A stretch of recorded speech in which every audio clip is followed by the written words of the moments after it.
Good afternoon. This is Senate Judiciary, 12:45 p.m.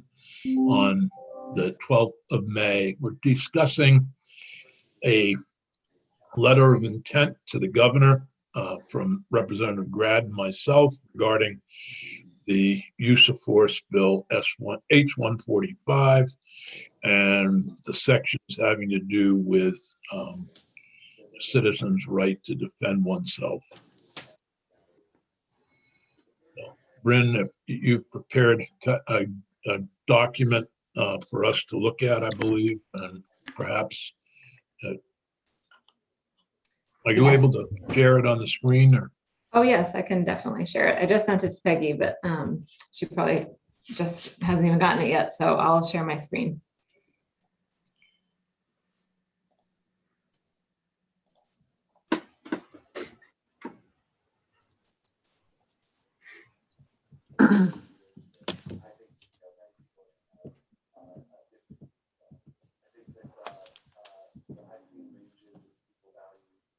This is, by the way, this is Senate Judiciary. We're joined by Representative Grad and Representative Lamont from the House Judiciary Committee, as well as Jennifer Morrison representing the Department of Public Safety. So, Bryn, you've got the letter. Yep. So can everybody see the letter on their screen? Yes. Yep. Okay. So this draft letter is to respond to the letter that you received from the governor on May 11th regarding the administration's concerns with H145 and specifically the justifiable homicides changes in that bill. So this letter essentially provides that there are common law defenses of self-defense and defense of others. And that second paragraph there outlines how the court has analyzed those common law defenses and what the requirements are for them. And the letter is pretty straightforward. It just provides that those common law defenses, which the court has found exist and can be raised by a person who intervenes when there is a violent crime happening. Those offenses are available to be raised, and H145 doesn't change that fact. It doesn't eliminate those defenses at the common law, and it doesn't have the effect of limiting their application either. So I'll let the committee read it if you'd like. You can zoom in a little. I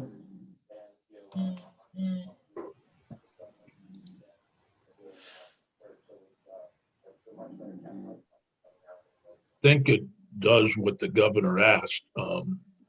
It would be signed by Representative Grad and myself. Is that correct, Bryn? That's how it's drafted now, yes. Okay. And I think that's fine. I don't know if they need this. The letter was originally addressed to the speaker and the president pro tem, as well as Senator Representative Grad and myself. So I don't know. Maybe you could CC them. Yeah, maybe it'd be better to carbon copy them. So that Sure, I'll do that. Sometimes when I write letters like this for our committee, I sign it for the committee with my name as chair, and then for the committee so that it's clear that the whole committee. I don't know if you want to do that or not. I don't think House Judiciary has had the opportunity to meet. Okay. Any comments? Particularly interested, does this meet Chief Morrison? Thank you, Senator. For the record, I'm Jennifer Morrison, Policy Director for the Department of Public Safety. I'm a bit out of my wheelhouse here. I'm going to try and play devil's advocate and assume that there might be alternate interpretations of what H145 does or doesn't do relative to the common law defense.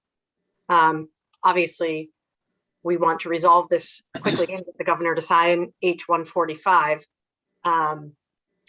So I was under the impression from the governor's council that they were looking for a fix. And I think the letter that you're presenting basically says there's no fix needed. And I'm not in a position to say which is correct. So I'm not sure how we resolve Okay. that.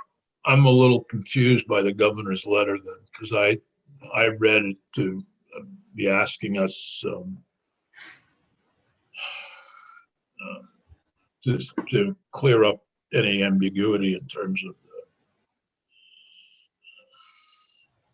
is that posted on our webpage, Peggy? The governor's letter is on our webpage, correct? Yes, it is, as well as this letter.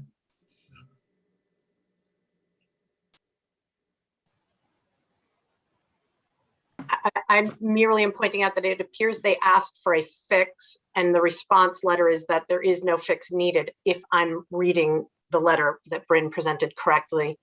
Well, I think so it clarifies. To approve this bill, I request your written assurance that a clarification of intent will be adopted effective on passage that makes it clear this was not intended to modify the defenses of self-defense or defense of others. So I think the letter meets that test. I defer to you guys and your expertise. Like I said, I'm a bit out of my wheelhouse. I just wanted to take a little bit of a what if there are differing legal opinions approach. The only other thing that I could think we could do is pass legislation, and that would have to be in probably S97, the miscellaneous judiciary bill, which would not be ready for any time in the near, well, hopefully be ready fairly shortly, but it's not ready to in the time that the governor has to either sign or not sign. So, Senator Baruth. With respect to the chief and to the governor, I think there's a separation of powers question here. We went through our entire process. We sent the governor a bill that we agreed on, House and Senate, and the governor expressed concerns and wanted a clarification of intent.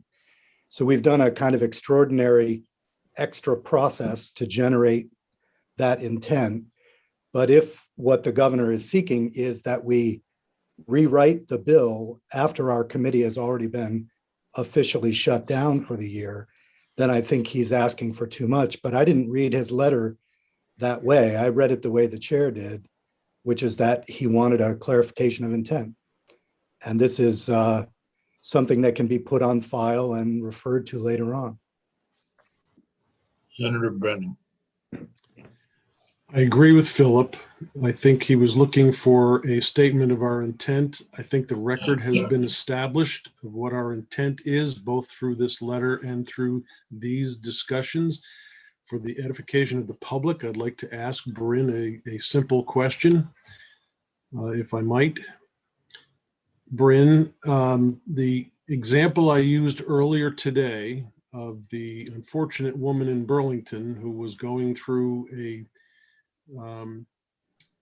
series of injuries that led to her death. I posed the question, if I approached from behind the perpetrator with a tire iron and I swung it, in your opinion, would I be protected with the bill as it now reads? Yes, under the common law defense of others, you could raise that.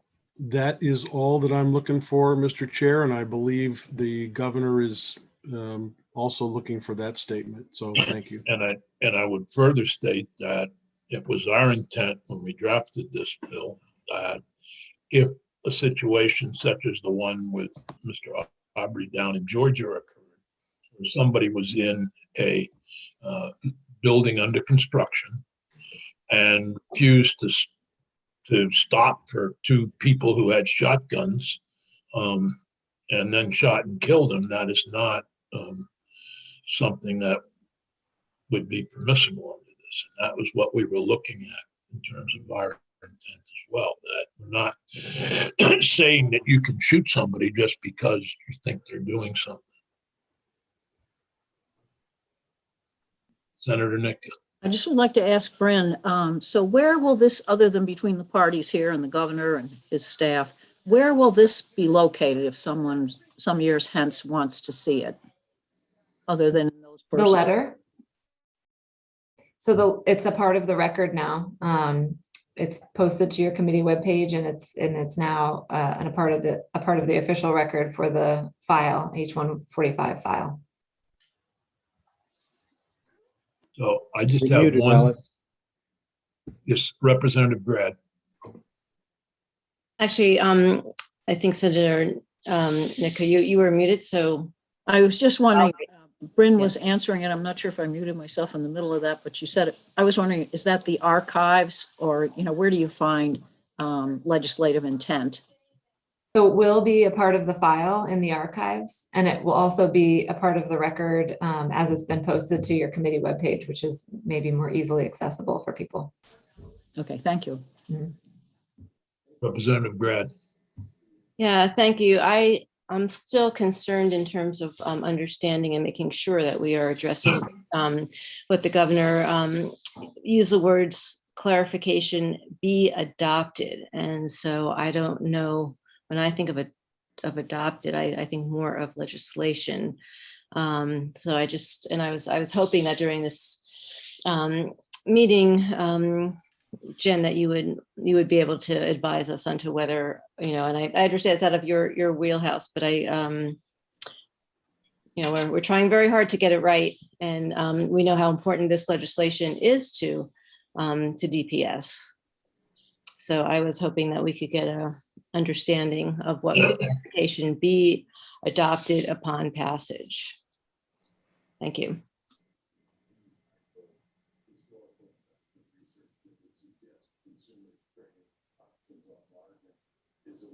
I wish I had more information for you, ma'am, but I don't. I think that the letter is a great next step, and I certainly appreciate what Senator Baruth pointed out about the process has run its course. I mean, we were satisfied with it as well, coming out of both the House and the Senate. So I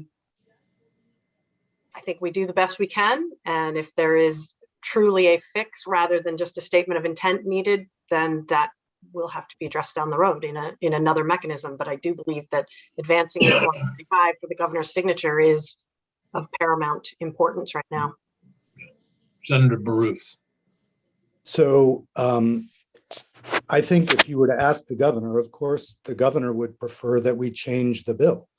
And that's the case with many, many bills that we send the governor. And it is up to the governor to figure out, given his constitutional options, what he's going to do.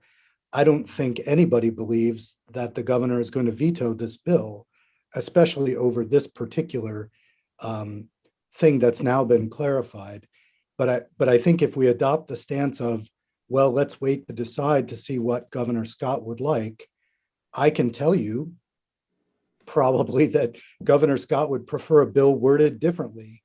But, it's the province of the legislature to work out what the bill looks like. And then the governor decides whether to veto. We've bent over backwards today to supply the record clarifying what we believe.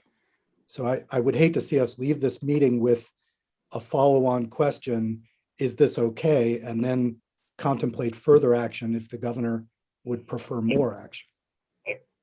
I agree with that. I wanted to point out that Peggy, it'll be with the digital files we send to the archives as part of the CIP docs. We do not send papers anymore.